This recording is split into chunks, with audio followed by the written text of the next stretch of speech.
ಮುಡಾ 50-50 ಹಗರಣದಲ್ಲಿ ಇಂದು ಸಿಎಂ ಸಿದ್ದರಾಮಯ್ಯ ಪಾಲಿಗೆ big day ಆಗಿದೆ. ಇಂದು ಜನಪ್ರತಿನಿಧಿಗಳ ವಿಶೇಷ ನ್ಯಾಯಾಲಯದಿಂದ ಆದೇಶ ಹೊರಬೀಳಲಿದೆ. ಲೋಕಾಯುಕ್ತ ಬಿ ರಿಪೋರ್ಟ್ ಕುರಿತು ದೂರುದಾರ ಸ್ನೇಹಮಯಿ ಕೃಷ್ಣ ಚಾಲೆಂಜ್ ಮಾಡಿದ್ದಾರೆ. ಖುದ್ದು ಜನಪ್ರತಿನಿಧಿಗಳ ವಿಶೇಷ ನ್ಯಾಯಾಲಯದಲ್ಲಿ ವಾದ ಮಂಡನೆ ಮಾಡಿದ್ದಾರೆ. ಲೋಕಾಯುಕ್ತ ವರದಿಯಲ್ಲಿ ಸುಳ್ಳು ಹೇಳಿದೆ, ದಾಖಲೆಗಳ ಪ್ರಕಾರ ತನಿಖೆ ಮಾಡಿಲ್ಲ ಅಂತ ವಾದ ಮಾಡಿದ್ರು. ಆರೋಪಿಗಳ ರಕ್ಷಣೆಗೆ ಲೋಕಾಯುಕ್ತ ಮುಂದಾಗಿದೆ. ಮುಡಾದಲ್ಲಿ ಹಗರಣ ಆಗಿದೆ, ಆದರೆ ಸಿದ್ದರಾಮಯ್ಯ ಸೇರಿದಂತೆ ಆರೋಪಿಗಳ ತಪ್ಪಿಲ್ಲ ಅಂತ ಲೋಕಾಯುಕ್ತ ಹೇಳಿದೆ. ಹಗರಣ ಆಗಿದೆ ಅಂದಮೇಲೆ ಆರೋಪಿಗಳ ತಪ್ಪು ಇದೆ ಅಂತ ಅಲ್ಲವೇ ಅಂತ ಪ್ರಶ್ನಿಸಿದ್ದಾರೆ. ಲೋಕಾಯುಕ್ತ ಬಿ ರಿಪೋರ್ಟ್ ತಿರಸ್ಕರಿಸಿ ಅಂತ ವಾದ ಮಂಡನೆ ಮಾಡಿದ್ದಾರೆ. ಲೋಕಾಯುಕ್ತ ರಿಪೋರ್ಟ್ ತಿರಸ್ಕೃತಗೊಂಡರೆ ಸಿಎಂ ಸಿದ್ದರಾಮಯ್ಯ ಮತ್ತೊಮ್ಮೆ ಸಂಕಷ್ಟ ಎದುರಿಸಬೇಕಾಗಿದೆ.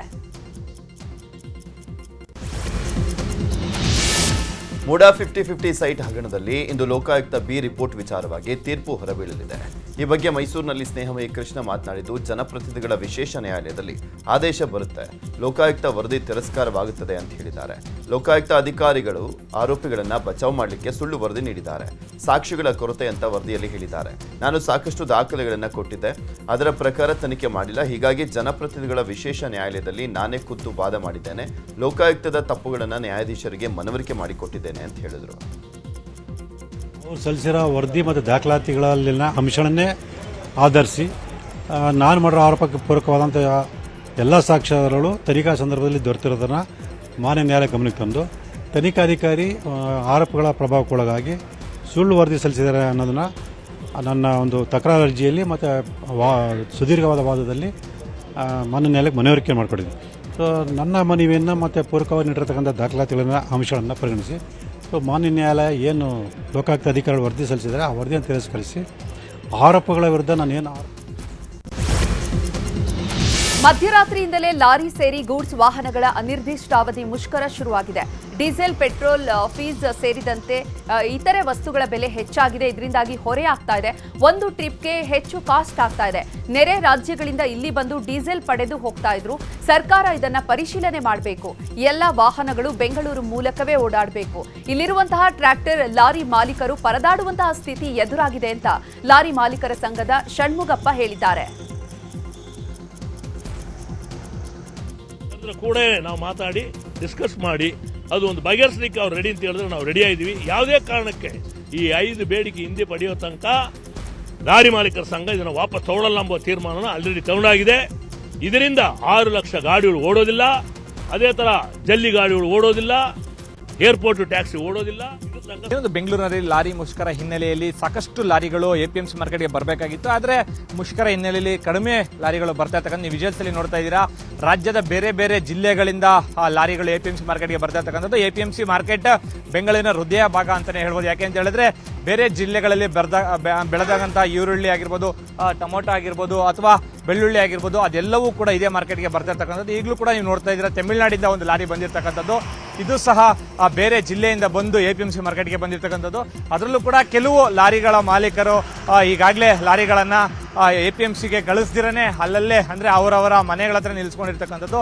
ಉದಾಹರಣೆಗೆ ಕೋಲಾರ ಹಾಗೂ ಮುಳಬಾಗಿಲು ಕಡೆಯಿಂದ ಬರ್ತಕ್ಕಂಥ ಕೆಲವು ಲಾರಿಗಳು ಈಗಾಗಲೇ ಅಲ್ಲೇ ಸ್ಟಾಪ್ ಆಗಿರ್ತಕ್ಕಂಥದ್ದು. ಇನ್ನು ಎಪಿಎಂಸಿ ಮಾರ್ಕೆಟ್ಗೆ ಈ ಸಮಯಕ್ಕೆ ರಾತ್ರಿ ಎಲ್ಲ ಸುಮಾರು 500ಕ್ಕೂ ಹೆಚ್ಚು ಲಾರಿಗಳು ಬಂದು ಒಂದು ಲೋಡ್ ಅನ್ಲೋಡ್ ಅನ್ನ ಮಾಡಬೇಕಾಗಿತ್ತು. ಆದರೆ ಮುಷ್ಕರದ ಹಿನ್ನೆಲೆಯಲ್ಲಿ ಲಾರಿಗಳು ಇಲ್ಲದ ಕಾರಣ ಯಾವುದೇ ಲಾರಿಗಳು ಕೂಡ ಸರಿಯಾಗಿ ಬಂದಿಲ್ಲ. ಜೊತೆಗೆ ಈಗಾಗಲೇ ಆ ಲಾರಿ ಮುಷ್ಕರ ಬೆನ್ನಲ್ಲೇ ಬೇರೆ ಬೇರೆ ಜಿಲ್ಲೆಗಳಲ್ಲಿ ಟೋಲ್ಗಳ ಹತ್ರನೇ ನಿಲ್ಲಿಸಿರ್ತಕ್ಕಂಥದ್ದು ಕೂಡ ಮಾಹಿತಿ ಗೊತ್ತಾಗ್ತಾ ಇರ್ತಕ್ಕಂಥದ್ದು.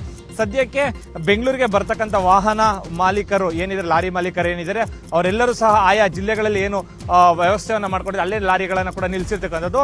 ಇನ್ನು ಉದಾಹರಣೆಗೆ ಈಗ ಬೆಂಗಳೂರಿನಲ್ಲಿ ಸಾಕಷ್ಟು ಲಾರಿಗಳು ನಿಂತಿವೆ ಅನ್ನೋದು ಕೂಡ ಮಾಹಿತಿ ಲಭ್ಯ ಆಗ್ತಾ ಇರ್ತಕ್ಕಂಥದ್ದು. ಒಟ್ಟಾರೆಯಾಗಿ ಲಾರಿ ಮುಷ್ಕರಕ್ಕೆ ಸರ್ಕಾರ ಯಾವ ರೀತಿ ಕ್ರಮ ಕೈಗೊಳ್ತಾರೆ ಅನ್ನೋದು ಕೂಡ ಕಾದು ನೋಡಬೇಕಾಗಿರ್ತಕ್ಕಂಥ. ಕ್ಯಾಮರಾ ಪರ್ಸನ್ ಶಿವಪ್ಪ ಜೊತೆಗೆ ಮಂಜುನಾಥ್ ಚಂದ್ರ, ನ್ಯೂಸ್ 18 ಬೆಂಗಳೂರು. ನನಗೆ ಯಲಬುರ್ಗಾ ಬಿಟ್ಟರೆ ಯಾವ ಕ್ಷೇತ್ರವೂ ಹೊಂದಾಣಿಕೆ ಆಗಲ್ಲ ಅಂತ ಕೊಪ್ಪಳದಲ್ಲಿ ಕೈ ಶಾಸಕ ಬಸವರಾಜ ರಾಯರೆಡ್ಡಿ ಹೇಳಿದ್ದಾರೆ. ಅಕಸ್ಮಾತ್ ನಾಳೆ ರಿಸರ್ವೇಶನ್ ಆದ್ರೆ ಅವಾಗ ಏನ್ ಮಾಡಬೇಕು? ಆದ್ರೆ ನನ್ನ ಮಗಳು ರಾಜಕಾರಣಕ್ಕೆ ಬರಲ್ಲ, ನಾನು ಮಗಳನ್ನ ರಾಜಕಾರಣಕ್ಕೆ ತರೋದಿಲ್ಲ. ಕೊಪ್ಪಳ ಕಾಂಗ್ರೆಸ್ ಶಾಸಕ ರಾಘವೇಂದ್ರ ಹಿಟ್ನಾಳ್ಗೆ ಹೆಣ್ಮಕ್ಕಳ ಮೇಲೆ ಬಹಳ ಪ್ರೀತಿ ಇದೆ ಎಂದಿದ್ದಾರೆ ರಾಯರೆಡ್ಡಿ. ಸ್ವಪಕ್ಷದ ಶಾಸಕನ ಗುಟ್ಟು ಬಿಚ್ಚಿಟ್ಟಿದ್ದಾರೆ ರಾಯರೆಡ್ಡಿ.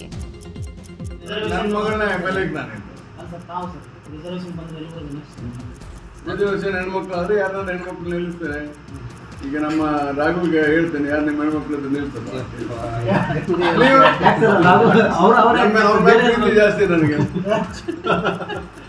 ಅವ್ರ ಹೆಣ್ಮಕ್ಳು ಜಾಸ್ತಿ ಪಾಪ. ನಮ್ಮ ರಾಘುಗೆ ಪಾಪ ಹೇಳ್ತೇನೆ, ನಮ್ಮ ಜೊತೆ ಚೆನ್ನಾಗಿದೆ ನಾವು, ಅದಕ್ಕೆ ಸುಮ್ಮನೆ ಏನು ಮಾಡ್ತಾರೆ ನಿಮ್ಮನ್ನೆಲ್ಲ ತಿಳ್ಕೊಂಡು ಕೊಪ್ಪಳಕ್ಕೆ ಬರ್ತಾರೆ. ಹೆಣ್ಮಕ್ಳು ಜಾಸ್ತಿ ನನ್ನ ಮಗನ ಮಹಾರಾಜರು ಗಿಫ್ಟ್ ಕೊಟ್ಟಿರುವಂಥ ಭೂಮಿ ನಾವು ಕಿತ್ತುಕೊಳ್ಳಲ್ಲ, ಜನರಲ್ಲಿ ಯಾಕೆ ಆತಂಕ ಸೃಷ್ಟಿಯಾಯಿತೋ ಗೊತ್ತಿಲ್ಲ ಅಂತ ಪ್ರಮೋದಾದೇವಿ ಒಡೆಯರ್ ಹೇಳಿದ್ದಾರೆ. ಮೈಸೂರಿನಲ್ಲಿ ಮಾತನಾಡಿದಂಥ ಅವರು, ನಮ್ಮ ಕಡೆಯಿಂದ ಎಲ್ಲ ದಾಖಲೆಗಳನ್ನು 2014ರಲ್ಲೇ ಕೊಟ್ಟಿದ್ದೇವೆ. ಡಿಸಿ ಏನು ಗೊತ್ತಿಲ್ಲ, ದಾಖಲೆ ಇಲ್ಲ ಅನ್ನೋಕೆ ಆಗಲ್ಲ. ನಾವು ಮೊನ್ನೆಯೂ ಕೂಡ ಜಾಗದ ಸಂಬಂಧಪಟ್ಟಂತೆ ದಾಖಲೆ ಕೊಟ್ಟಿದ್ದೇವೆ ಅಂತ ಹೇಳಿದ್ರು. ನಮಗೆ ಸೇರಿದ ಜಾಗಕ್ಕೆ ಎಲ್ಲ ದಾಖಲೆಗಳಿದ್ದಾವೆ, ಅದನ್ನು ಕಂದಾಯ ಭೂಮಿ ಮಾಡಬೇಡಿ ಅಂತ ಮನವಿಯನ್ನು ಮಾಡಿದ್ದೇವೆ. ಹೀಗಾಗಿ ಗ್ರಾಮಸ್ಥರು ಆತಂಕ ಪಡುವಂಥ ಅವಶ್ಯಕತೆ ಇಲ್ಲ ಅಂತ ಹೇಳಿದ್ರು.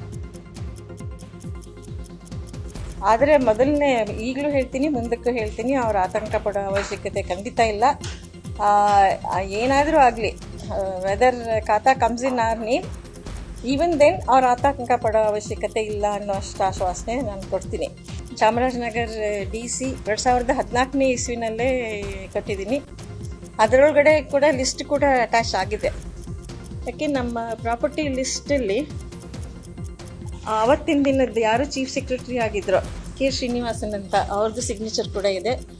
ಇದು ನಮ್ಮ ಚಾಮರಾಜನಗರದ ಇದು ಇಲ್ಲಿಂದ ಶುರುವಾಗುತ್ತೆ, ಇಲ್ಲಿಂದ ಇಲ್ಲಿಗೆ ಮುಗಿಯುತ್ತೆ. ಆದರೆ ಮೊದಲನೇ ಈಗಲೂ ಹೇಳ್ತೀನಿ, ಮುಂದಕ್ಕೂ ಹೇಳ್ತೀನಿ, ಅವ್ರು ಆತಂಕ ಪಡೋ. ಸಹಕಾರ ಸಚಿವ ಕೆಎನ್ ರಾಜಣ್ಣ ವಿರುದ್ಧ ಜೆಸಿ ನಗರ ಠಾಣೆಗೆ ಆರ್ಟಿಐ ಕಾರ್ಯಕರ್ತ ಭೀಮಪ್ಪ ಗಡಾದ ದೂರು ಕೊಟ್ಟಿದ್ದಾರೆ. ಸಚಿವ ರಾಜಣ್ಣ ಪ್ರಮಾಣವಚನ ಸ್ವೀಕಾರದ ವೇಳೆ ಗೌಪ್ಯತೆಯನ್ನ ಕಾಪಾಡುತ್ತೇನೆ ಅಂದಿದ್ರು. ಆದರೆ ರಾಜಣ್ಣ ಹನಿ ಟ್ರ್ಯಾಪ್ ವಿಚಾರವನ್ನ ಸದನದಲ್ಲಿ ಮಾತನಾಡಿ ಸಂವಿಧಾನಕ್ಕೆ ಅಪಚಾರ ಮಾಡಿದ್ದಾರೆ. ಇವತ್ತು ಅಂಬೇಡ್ಕರ್ ಜಯಂತಿ, ಹೀಗಾಗಿ ಇವತ್ತು ದೂರು ನೀಡಿದ್ದೇನೆ ಅಂತ ನಿನ್ನೆ ಹೇಳಿದ್ದಾರೆ. ಕೂಡಲೇ ಅವರನ್ನ ವಶಕ್ಕೆ ಪಡೆಯಬೇಕು, ನಮ್ಮ ಬಳಿ ಸಿಡಿ ಇದೆ ಅಂತ ಹೇಳಿದ್ದಾರೆ. ಪೊಲೀಸರು ವಶಕ್ಕೆ ಪಡೆದು ಸಿಡಿ ಎಲ್ಲಿದೆ ಅಂತ ಪತ್ತೆ ಮಾಡಬೇಕು ಅಂತ ಆಗ್ರಹಿಸಿದ್ದಾರೆ. ರಾಜನ್ ಅವರು ವಿಧಾನಸಭೆಯಲ್ಲಿನ ಇವತ್ತು ಹನಿ ಟ್ರ್ಯಾಪ್ ಆದಂಥ ಒಂದು ಪ್ರಕರಣವನ್ನು ಬಯಲಿಗೆಳೆದು ಇವರು ಕಾನೂನನ್ನು ಉಲ್ಲಂಘನೆ ಮಾಡಿದ್ದಾರೆ. ಇದು ಸಂವಿಧಾನಕ್ಕೆ ಬಗೆದಂಥ ಅಪಚಾರ ಅಂತ ಹೇಳಿ ಬೈತಾ ಇದ್ದೀನಿ. ಯಾಕಂದರೆ ಸಚಿವರ ಅಂದರೆ ಸರ್ಕಾರದ ಅವಿಭಾಜ್ಯ ಅಂಗ, ಅವರು ಅವಿಭಾಜ್ಯ ಅಂಗ ಇದ್ದಂಥ ಸಚಿವರನ್ನೇ ಈ ಸಂವಿಧಾನದ ಆಶಯಕ್ಕೆ ವಿರೋಧವಾಗಿ ಈ ರೀತಿ ಮಾತಾಡಿದ್ರು ಅಂದ್ರೆ ಅದಕ್ಕೆ ಕೂಡಲೇ ಅವ್ರನ್ನ ವಶಕ್ಕೆ ತಗೋಬೇಕು, ಪೊಲೀಸರು ವಶಕ್ಕೆ ತೊಗೊಂಡು ತನಿಖೆ ಮಾಡಬೇಕು. ಸಿಎಂ ಸಿದ್ದರಾಮಯ್ಯರನ್ನ ಟಚ್ ಮಾಡೋದು ಅಷ್ಟು ಸುಲಭವಲ್ಲ ಅಂತ ಬಿಜೆಪಿ ಉಚ್ಚಾಟಿತ ಶಾಸಕ ಬಸನಗೌಡ ಪಾಟೀಲ್ ಯತ್ನಾಳ್ ಹೇಳಿದ್ದಾರೆ. ವಿಜಯಪುರದಲ್ಲಿ ಮಾತನಾಡಿದಂಥ ಅವರು, ಸಿದ್ದರಾಮಯ್ಯ ಅವರನ್ನ ಇಳಿಸ್ತೀನಿ ಅನ್ನುವಂಥದ್ದು ಆಗುವಂತ ಮಾತಲ್ಲ. ಕಾಂಗ್ರೆಸ್ ಪಕ್ಷದ ಕೊನೆಯ ಮೊಳೆ ಅಂದ್ರೆ ಅದು ಸಿದ್ದರಾಮಯ್ಯ. ಆ ಮಹಾನಾಯಕನ ಹಿಂದೆ 10 ಜನ ಶಾಸಕರು ಕೂಡ ಇಲ್ಲ ಅಂತ ಪರೋಕ್ಷವಾಗಿ ಡಿಕೆಶಿ ವಿರುದ್ಧ ಯತ್ನಾಳ್ ಕಿಡಿಕಾರಿದ್ರು. ಚರ್ಚೆ ದಿಲ್ಲಿಯೊಳಗಿದೆ, ಆದರೆ ಯಾರೂ ಇಲ್ಲ ಅಂತ ಹೇಳಿ ಬಿಟ್ಬಿಟ್ಟಾರೆ ಕೈ. ಪಾಪ ಆ ಮಹಾನಾಯಕನಿಂದ 10 MLAಗಳು ಇಲ್ಲ ನಾನು ಕೈ ಬಿಟ್ಟಾರ. ಅದಕ್ಕೆ ಸಿದ್ದರಾಮಯ್ಯನವ್ರನ್ನ ಟಚ್ ಮಾಡೋದು ಈಜಿ ಇಲ್ಲ. ಸಿದ್ದರಾಮಯ್ಯನವರಿಂದ ಎಲ್ಲರೂ ಅದಾರೆ. ಹೀಗಾಗಿ ಸಿದ್ದರಾಮಯ್ಯನ ಇಳಿಸ್ತೀನಿ ಅನ್ನೋಂಥದ್ದು ಕಾಂಗ್ರೆಸ್ಸಿನ ಕೊನೆಯ ಮಳಿ ಅಂದ್ರೆ ಸಿದ್ದರಾಮಯ್ಯ. ಒಟ್ಟ ಚರ್ಚೆ ದಿಲ್ಲಿಯೊಳಗಿದೆ, ಆದರೆ ಇಂದು ರಾತ್ರಿ 12 ಗಂಟೆಯಿಂದ 32 ಜಿಲ್ಲೆಗಳಲ್ಲಿ ಡಿಸಿಆರ್ಇ ಠಾಣೆಗಳು ಆರಂಭಗೊಳ್ಳಲಿವೆ ಅಂತ ಸಿಎಂ ಸಿದ್ದರಾಮಯ್ಯ ಸ್ಪಷ್ಟಪಡಿಸಿದ್ದಾರೆ. ಡಿಸಿಆರ್ಇ ಪ್ರಗತಿ ಪರಿಶೀಲನೆ ವೇಳೆ ಶಿಕ್ಷೆ ಪ್ರಮಾಣ ಕಡಿಮೆ ಇತ್ತು. 100ಕ್ಕೆ 3.71% ಮಾತ್ರ ಶಿಕ್ಷೆಯಾಗಿದೆ. ಉಳಿದವರು ಶಿಕ್ಷೆಯಿಂದ ಬಚಾವಾಗ್ತಾರೆ. ಅದಕ್ಕಾಗಿ ವಿಶೇಷ ಪೊಲೀಸ್ ಠಾಣೆಗಳಿರಬೇಕು ಅಂತ ಡಿಸಿಆರ್ಇ ಠಾಣೆಗಳು ಆರಂಭ ಮಾಡಲಾಗುತ್ತೆ. ಕೇವಲ 3.71% ಅಷ್ಟು ಶಿಕ್ಷೆ ಆಗಿದೆ ಅಂದ್ರೆ ಯಾರಿಗೆ ಭಯ ಬರುತ್ತೆ ಹೇಳಿ? ಬಿಜೆಪಿಯವರು ಬಹಳ ವರ್ಷ ಇದ್ರು ಪಿಟಿಸಿಎಲ್ ಕಾಯ್ದೆಗೆ ಯಾಕೆ ತಿದ್ದುಪಡಿಯನ್ನ ತರಲಿಲ್ಲ? ಬಿಜೆಪಿಯವರಿಗೆ ಮಾನ ಮರ್ಯಾದೆ ಇದ್ರೆ ಇಡೀ ದೇಶದಲ್ಲಿ ಎಸ್ಸಿಪಿ ಟಿಎಸ್ಪಿ ಜಾರಿಗೆ ತರಲಿ ಅಂತ ಆಗ್ರಹಿಸಿದ್ರು. ಈ ದಲಿತರಿಗೆ ಒಂದು ಡಿಸಿಆರ್ಇ ಮಾಡಿದ್ದೀವಿ, ಡಿಸಿಆರ್ಇ ರಚನೆ ಮಾಡಿದ್ದೀವಿ. ಕರ್ನಾಟಕದಲ್ಲಿ 3.71% ಮಾತ್ರ ಶಿಕ್ಷೆ ಆಗಿತ್ತು. ಕನ್ವಿಕ್ಷನ್ 3.71 ಅಂದರೆ 100ಕ್ಕೆ 3.71 ಶಿಕ್ಷೆ. ಅದಕ್ಕೋಸ್ಕರ ಒಂದು ಜಿಲ್ಲೆ ಒಂದು ಕ್ರಿಮಿನಲ್ ಕೋರ್ಟ್ ಮಾಡಬೇಕು ಅಂತೇಳಿ, ವಿಶೇಷ ಕ್ರಿಮಿನಲ್ ನ್ಯಾಯಾಲಯವನ್ನು ಮಾಡಬೇಕು ಅಂತೇಳಿ DCRE ಕೈ ಕೆಳಗಡೆ ಪ್ರತಿ ಜಿಲ್ಲೆನಲ್ಲಿ ಒಂದು ನ್ಯಾಯಾಲಯವನ್ನು ವಿಶೇಷ ನ್ಯಾಯಾಲಯವನ್ನು ಮಾಡಿದ್ದೇನೆ. ಅದು ರಾತ್ರಿ 12 ಗಂಟೆಯಿಂದ ಪ್ರಾರಂಭ ಆಗಿದೆ. ಇದು ಇಡೀ ದೇಶದಲ್ಲಿ ಎಲ್ಲೂ ಮಾಡಿಲ್ಲ. ಬೆಳಗಾವಿಯಲ್ಲಿ ಕೈಕಮಲ ನಾಯಕರ ಮಧ್ಯೆ ಫಂಡ್ ಪಾಲಿಟಿಕ್ಸ್ ತಾರಕಕ್ಕೇರಿದೆ. ಬೆಳಗಾವಿ ಸಂಸದ ಶೆಟ್ಟರ್, ಸಚಿವ ಹೆಬ್ಬಾಳ್ಕರ್ ಮಧ್ಯೆ ಟಾಕ್ ವಾರ್ ವಿಕೋಪಕ್ಕೆ ಹೋಗಿದೆ. ಕೇಂದ್ರದ ಅನುದಾನ ಬಳಕೆಗೆ ಸಚಿವ ಹೆಬ್ಬಾಳ್ಕರ್ ತಡೆಯನ್ನು ನೀಡ್ತಾ ಇದ್ದಾರೆ ಅಂತ ಶೆಟ್ಟರ್ ಆರೋಪವನ್ನು ಮಾಡಿದ್ದಾರೆ. ಶೆಟ್ಟರ್ ಆರೋಪಕ್ಕೆ ಆ ಜಾಯಮಾನ ನನ್ನದಲ್ಲ, ಆ ದರ್ದು ನನಗಿಲ್ಲ ಅಂತ ಹೆಬ್ಬಾಳ್ಕರ್ ತಿರುಗೇಟನ್ನು ಕೊಟ್ಟಿದ್ದಾರೆ. ಪ್ರತಿ ಗ್ರಾಮ ಪಂಚಾಯತಿಗೂ 4.25 ಕೋಟಿ ಕೊಡಿಸಬೇಕು ಅಂತ ನಾನೇ ಶೆಟ್ಟರ್ ಮನೆಗೆ ಹೋಗಿ ಮನವಿಯನ್ನು ಮಾಡ್ತೇನೆ.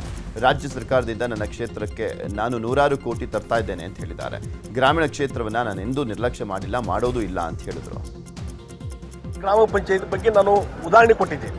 ಬಹುಶಃ ದಾಖಲೆಗಳನ್ನೆಲ್ಲ ಹೊರಗಡೆ ಬಹಿರಂಗಪಡಿಸ್ಬಿಟ್ಟು ಈ ದಿಶಾ ಮೀಟಿಂಗ್ ಅದ, ಆ ದಿಶಾ ಮೀಟಿಂಗ್ದಲ್ಲಿ ಎಲ್ಲ ದಾಖಲೆಯನ್ನು ಹೊರಗಿಡ್ತೀನಿ. ಮಾರ್ಚ್ 31 ನೇರಾಗ ಆ್ಯಕ್ಷನ್ ಪ್ಲ್ಯಾನ್ ರೆಡಿಯಾಗಿದೆ, ಎಲ್ಲ ಆಗಿದೆ. ಅದಕ್ಕೆ ಡಿಲೇ ಯಾಕಾಯಿತು ಅನ್ನೋಂಥದ್ದು ಅದಕ್ಕೆ ಉತ್ತರ ಕೊಡಬೇಕಾಗ್ತದೆ. ಎಲ್ಲ ಗ್ರಾಮ ಪಂಚಾಯತ್ ನಾನು ಹೇಳ್ತಾ ಇಲ್ಲ, ಉದಾಹರಣೆ ಕೊಟ್ಟಿದ್ದು 3 ಗ್ರಾಮ ಪಂಚಾಯತ್ ಬಗ್ಗೆ, ನಾನು 2 ಗ್ರಾಮ ಪಂಚಾಯತ್ ಬಗ್ಗೆ ಉದಾಹರಣೆ ಕೊಟ್ಟಿದ್ದು. ಎಲ್ಲ ದಾಖಲೆ ಇದಾವೆ.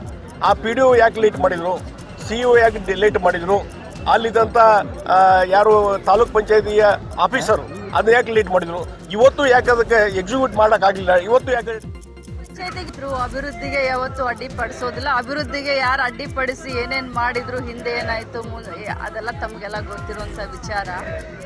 ನನ್ನ ಪ್ರಕಾರ ಸಿಂಧೋಳಿ ಗ್ರಾಮದವರು ನನ್ನ ಹತ್ರ ಬಂದು ಊರ ಜಾತ್ರೆ ಅಂತ ಹೇಳಿದಂಥ ಸಂದರ್ಭದಲ್ಲಿ ಈಗಾಗಲೇ ಗಲ್ಲಿಯಲ್ಲಿ ಸುಮಾರು 3 ಕೋಟಿ ರೂಪಾಯಿಯ ಕಾಮಗಾರಿಯನ್ನು ಕಂಪ್ಲೀಟ್ ಮಾಡೇ ಆಗಿದೆ. ಆಮೇಲೆ ಪ್ರತಿಯೊಂದು ಊರಲ್ಲಿ, ಬರೀ ಸಿಂಧೋಳಿ ಗ್ರಾಮ ಅಂತಲ್ಲ, ಪ್ರತಿಯೊಂದು ಊರಲ್ಲೂ ಕೂಡ ಅಭಿವೃದ್ಧಿ ಪರವಾಗಿರುವಂಥ ನನ್ನ ಕಾರ್ಯಗಳನ್ನು ನೋಡಿನೇ ಇವತ್ತು ಜನ ಮೆಚ್ಚಿದ್ದಾರೆ. ಕೋಲಾರ ಜಿಲ್ಲೆಯ ಶ್ರೀನಿವಾಸಪುರ ತಾಲೂಕಿನಲ್ಲಿ ಅರಣ್ಯ ಇಲಾಖೆ ಅಧಿಕಾರಿಗಳು ಹಾಗೂ ರೈತರ ಮಧ್ಯೆ ಸಂಘರ್ಷ ಏರ್ಪಟ್ಟಿದೆ. ಈ ಹಿನ್ನೆಲೆ ಜಿಲ್ಲಾ ಅರಣ್ಯಾಧಿಕಾರಿ ಹಾಗೂ ಡಿಸಿ, ಎಸ್ಪಿ ಜೊತೆಗೆ ಉಸ್ತುವಾರಿ ಸಚಿವ ಭೈರತಿ ಸುರೇಶ್ ಅವರು ಸಭೆಯನ್ನು ನಡೆಸಿದ್ದಾರೆ. ಕೇತಗಾನಹಳ್ಳಿ ಗ್ರಾಮದಲ್ಲಿ ಒತ್ತುವರಿ ತೆರವುಗೊಳಿಸಿದಂತಹ ಜಮೀನಿನಲ್ಲಿ ರೈತರು ಉಳಿಮೆ ಮಾಡುವಂತಹ ಹಿನ್ನೆಲೆ ಅರಣ್ಯ ಇಲಾಖೆ ಹಾಗೂ ರೈತರ ಮಧ್ಯೆ ಗಲಾಟೆ ನಡೆದಿತ್ತು. ಸದ್ಯ ಸಮನ್ವಯ ಸಭೆ ನಡೆಸಿದಂತಹ ಭೈರತಿ ಸುರೇಶ್ ರೈತರ ಜಾಗವನ್ನ ಅರಣ್ಯ ಇಲಾಖೆ ವಶಕ್ಕೆ ಪಡೆಯಲ್ಲ, ಆದರೆ ಅರಣ್ಯ ಇಲಾಖೆ ಜಾಗವನ್ನ ಬಿಟ್ಟು ಕೊಡಬೇಕು. ರೈತರ ಮೇಲೆ ದಾಖಲಾದ ಕೇಸ್ ಬಗ್ಗೆ ಡಿಸಿ ಜೊತೆ ಚರ್ಚೆ ಮಾಡ್ತೀನಿ ಅಂತ ಹೇಳಿದ್ರು. ಒಂದಡಿ ಯಾವುದೇ ರೈತರ ಜಮೀನು ಫಾರೆಸ್ಟ್ ಅವ್ರು ತಗೊಳಕ್ ಬಿಡಲ್ಲ.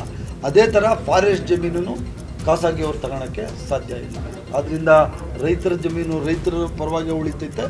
ಮತ್ತು ಫಾರೆಸ್ಟ್ ಜಾಗ ಏನಿದ್ರು ಅದು ಫಾರೆಸ್ಟ್ ಅದೆಲ್ಲ DC ಹತ್ರ ಮಾತಾಡಿದ್ದೀವಿ. ಈಗ ಯಾವುದೇ ನಾನು ಹೇಳಿದ್ನಲ್ಲ, ನಾವು ಯಾವತ್ತೂ ರೈತರ ಪರ ಇರುವಂಥ ಸರ್ಕಾರ. ನಾವು ರೈತರು ದೇಶದ ಬೆನ್ನೆಲುಬು ಅಂತ ಹೇಳಿ ಬರೀ ಬೇರೆ ಪಕ್ಷಗಳ ಥರ ಮಾತಲ್ಲಿ ಹೇಳಿ ಮತ್ತು ಕೃತಿಲಿ ಬೇರೆ ಮಾಡೋರಲ್ಲ. ಕೃತಿಲಿ ನಾವು ಅದನ್ನೇ ಮಾಡೋದು. ನಿಜವಾಗ್ಲೂ ಏನು ಪೇಪರ್ಸ್ ಇದೆ, ಯಾರೇ ಆಗಲಿ ಆಫೀಸರ್ಸು ಸುಳ್ಳು ಹೇಳೋದು. ಉಡುಪಿ ಜಿಲ್ಲೆಯಲ್ಲಿ ಹಲವೆಡೆ ಬಿರುಗಾಳಿ ಸಹಿತ ಅಕಾಲಿಕ ಮಳೆಯಾಗಿದೆ. ಏಕಾಏಕಿ ಅಬ್ಬರದ ಗಾಳಿ ಮಳೆಗೆ ಜನರು ಕಂಗಾಲಾಗಿದ್ದಾರೆ. ರಸ್ತೆಯಲ್ಲಿ ಧೂಳು ಸಹಿತ ಸುಂಟರ ಗಾಳಿ ಎದ್ದಿದ್ದು ಸಂಚಾರ ಅಸ್ತವ್ಯಸ್ತವಾಗಿದೆ. ಕಾರ್ಕಳ, ಮಣಿಪಾಲ, ಹಿರಿಯಟ್ಕ, ಉಡುಪಿ, ಬ್ರಹ್ಮಾವರ, ಕುಂದಾಪುರದ ಪರಿಸರದಲ್ಲಿ ಅಧಿಕ ಗಾಳಿ ಮಳೆಯಾಗ್ತಾ ಇದೆ. ಇನ್ನು ವಿದ್ಯುತ್ ಸಂಪರ್ಕ ಕಡಿತವಾಗಿದ್ದು ಧಾರಾಕಾರವಾಗಿ ಸುರಿದ ಗಾಳಿ ಮಳೆಗೆ ಮರಗಳು ಧರೆಗೆ ಉರುಳಿವೆ.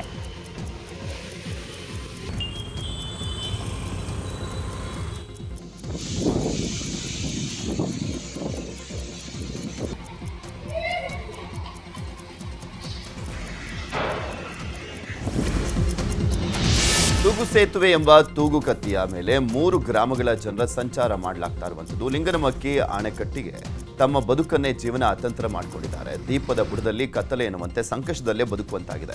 ಶಿವಮೊಗ್ಗ ಜಿಲ್ಲೆಯ ಹೊಸನಗರ ತಾಲೂಕಿನ ನಿಟ್ಟೂರು ತೂಗು ಸೇತುವೆಗೆ ಅನುದಾನ ಬಿಡುಗಡೆಯಾಗಿ ವರ್ಷ ಕಳೆದರೂ ಕೂಡ ಕೆಲಸ ಮಾತ್ರ ಆರಂಭ ಆಗಿಲ್ಲ.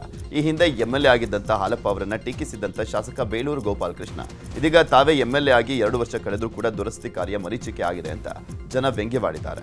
ನಾಗೋಡಿ ಮತ್ತು ಹೆಬ್ಬಿಗೆ ಗ್ರಾಮಗಳನ್ನು ಸಂಪರ್ಕಿಸಲಿಕ್ಕೆ 2011ರಲ್ಲಿ ಈ ತೂಗು ಸೇತುವೆ ನಿರ್ಮಾಣ ಮಾಡಲಾಗಿತ್ತು. ರಾಜ್ಯದ 2ನೇ ಅತಿ ಉದ್ದದ ತೂಗು ಸೇತುವೆ ನಿರ್ವಹಣೆ ಇಲ್ಲದೆ ಹಾಳಾಗ್ತಾ ಇದೆ. ಪ್ಲಾಸ್ಟಿಕ್ ತ್ಯಾಜ್ಯದಿಂದ ಮಲಿನಗೊಂಡಿದೆ ಭೀಮೆಯ ಒಡಲು. ಬಟ್ಟೆ, ಪ್ಲಾಸ್ಟಿಕ್ ಕಸದಿಂದಾಗಿ ತುಂಬಿ ತುಳುಕ್ತಾ ಇದೆ. ಇನ್ನು ಯಾದಗಿರಿ ನಗರದ ಹೊರವಲಯದ ಭೀಮಾ ನದಿ ತ್ಯಾಜ್ಯದಿಂದ ಹಸಿರು ಬಣ್ಣಕ್ಕೆ ತಿರುಗುವಂತಾಗಿದೆ. ಫೋಟೋ, ಬಟ್ಟೆ, ಪ್ಲಾಸ್ಟಿಕ್ ಬಾಟಲ್ಗಳು ಎಲ್ಲವನ್ನ ಕೂಡ ಜನ ಭೀಮಾ ನದಿಗೆ ಎಸೆದಿದ್ದಾರೆ. ಹೀಗಾಗಿ ಭೀಮಾ ನದಿ ನೀರು ಮಲಿನ ತ್ಯಾಜ್ಯಗಳಿಂದಾಗಿ ಪಾಚಿಗಟ್ಟಿ ಹಸಿರು ಬಣ್ಣಕ್ಕೆ ತಿರುಗಿದೆ. ಯಾದಗಿರಿ ಸಿಟಿ ಸೇರಿ ಗುರುಮಠಕಲ್ ತಾಲೂಕಿನ 10 ಹಳ್ಳಿಗೆ ಇದೇ ನೀರು ಪೂರೈಕೆ ಆಗ್ತಾ ಇದೆ. ಸದ್ಯ ಕಲುಷಿತಗೊಂಡಿರುವ ಭೀಮೆಯ ನೀರನ್ನೇ ಸೇವಿಸಿ ಜನ ಅನಾರೋಗ್ಯಕ್ಕೆ ತುತ್ತಾಗುತ್ತಿದ್ದಾರೆ. ಮಲಿನಗೊಂಡ ಭೀಮೆಯ ಒಡಲು ಸ್ವಚ್ಛಗೊಳಿಸುವಂತೆ ಪರಿಸರವಾದಿಗಳು ಆಗ್ರಹ ಮಾಡಿದ್ದಾರೆ.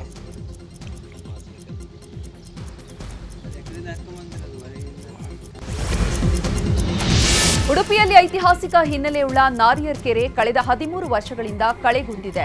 ಕೆರೆಯಲ್ಲಿ ಹೂಳು ತುಂಬಿರುವ ಕಾರಣ ಕೆರೆಯಲ್ಲಿ ಅವಘಡಗಳು ಸಂಭವಿಸ್ತಾ ಇತ್ತು. ಇದೀಗ ಉಡುಪಿ ನಗರಸಭೆ ಕೊನೆಗೂ ಕೂಡ ಕೆರೆಗೆ ಕಾಯಕಲ್ಪ ಕಲ್ಪಿಸಿಕೊಟ್ಟಿದೆ. ಸ್ಥಳೀಯರ ಮನವಿ ಮೇರೆಗೆ ಕೆರೆಯಲ್ಲಿದ್ದ ಹೂಳು ತೆಗೆದು ಕೆರೆ ಸ್ವಚ್ಛತೆಯನ್ನ ಮಾಡಲಾಗ್ತಿದೆ. ಮಾಜಿ ಕೇಂದ್ರ ಸಚಿವ ಆಸ್ಕರ್ ಫರ್ನಾಂಡಿಸ್ ಈಜಾಡುತ್ತಿದ್ದಂತಹ ಕೆರೆಗೆ ಮರುಜೀವ ಬಂದಿದೆ.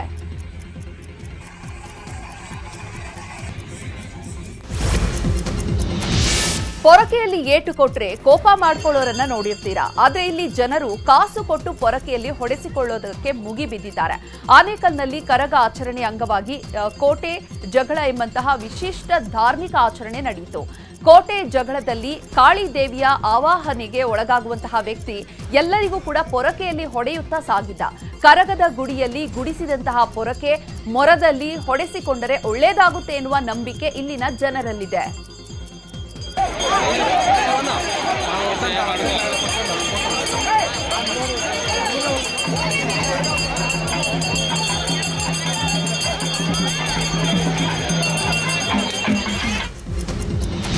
ಚಿತ್ರದುರ್ಗ ಜಿಲ್ಲೆಯ ವದ್ದಿಕೆರೆ ಸಿದ್ದೇಶ್ವರ ಜಾತ್ರಾ ಮಹೋತ್ಸವ ಅದ್ದೂರಿಯಾಗಿ ನಡೆಯಿತು. ರಾಜ್ಯದ ನಾನಾ ಭಾಗಗಳಿಂದ ಬಂದ ಭಕ್ತರು ಈ ಬಾರಿಯೂ ಕೂಡ ರಥೋತ್ಸವದಲ್ಲಿ ಭಾಗಿಯಾದರು.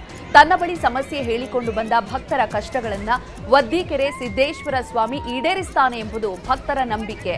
ಈ ಹಿನ್ನೆಲೆ ಸುಡು ಬಿಸಿಲಿನನ್ನೂ ಕೂಡ ಲೆಕ್ಕಿಸದೆ ಸಿದ್ದೇಶ್ವರ ಸ್ವಾಮಿಯ ರಥೋತ್ಸವದಲ್ಲಿ ಭಕ್ತರು ಭಾಗಿಯಾದರು.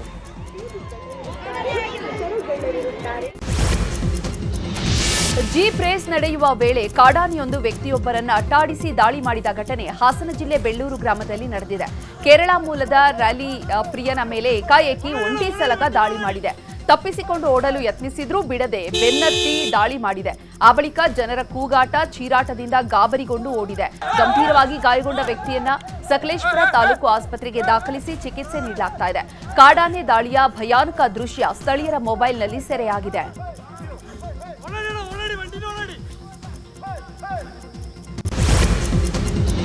ಬಿಎಂಟಿಸಿ ಬಸ್ ಬ್ರೇಕ್ ಫೇಲ್ ಆಗಿ ಡಿವೈಡರ್ ಮೇಲೆ ನುಗ್ಗಿರುವಂತಹ ಘಟನೆ ಬೆಂಗಳೂರಿನ ಸುಮನಹಳ್ಳಿ ಬಳಿ ನಡೆದಿದೆ. ಗೊರಗುಂಟೆಪಾಳ್ಯದಿಂದ ಬನಶಂಕರಿ ಕಡೆ ಚಲಿಸ್ತಾ ಇದ್ದ ಬಸ್ ಏಕಾಏಕಿ ಬ್ರೇಕ್ ಫೇಲ್ ಆಗಿದೆ. ಅದೃಷ್ಟವಶಾತ್ ಪ್ರಯಾಣಿಕರಿಗೆ ಯಾವುದೇ ತೊಂದರೆ ಆಗಿಲ್ಲ. ಸದ್ಯ ಸ್ಥಳದಿಂದ ಬಸ್ ತೆರವು ಮಾಡಿ ಬೇರೆ ಬಸ್ನಲ್ಲಿ ಪ್ರಯಾಣಿಕರನ್ನ ಕಳುಹಿಸಿದ್ದಾರೆ ಪೊಲೀಸರು.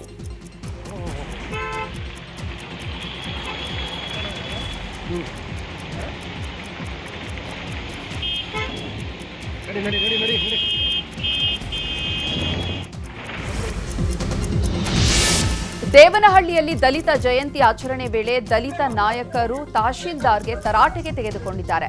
ದಲಿತ ಮುಖಂಡರಿಗೆ ಸನ್ಮಾನ ಮಾಡುವ ವಿಚಾರದಲ್ಲಿ ಗಲಾಟೆ ನಡೆದಿದೆ.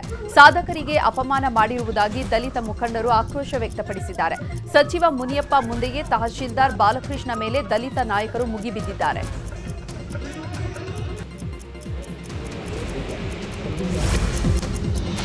ಬಂಡೀಪುರ ಅಭಯಾರಣ್ಯದಲ್ಲಿ ಪ್ರವಾಸಿಗರಿಗೆ 4 ಮರಿಗಳೊಂದಿಗೆ ತಾಯಿ ಹುಲಿ ದರ್ಶನ ನೀಡಿದೆ. 4 ಮರಿಗಳು ತಾಯಿ ಹುಲಿಯೊಂದಿಗೆ ಹೆಜ್ಜೆ ಹಾಕುತ್ತಿರುವಂತಹ ದೃಶ್ಯ ಪ್ರವಾಸಿಗರ ಮೊಬೈಲ್ನಲ್ಲಿ ಸೆರೆಯಾಗಿದೆ. ಪ್ರವಾಸಿಗರಿಗೆ ಆಗಾಗ ದರ್ಶನ ಕೊಡ್ತಿರುವ ತಾಯಿ ಹಾಗೂ ಮರಿ ಹುಲಿಗಳು ಇದೀಗ ಬಂಡೀಪುರದ ಸೆಂಟರ್ ಆಫ್ ಅಟ್ರಾಕ್ಷನ್ ಆಗಿವೆ.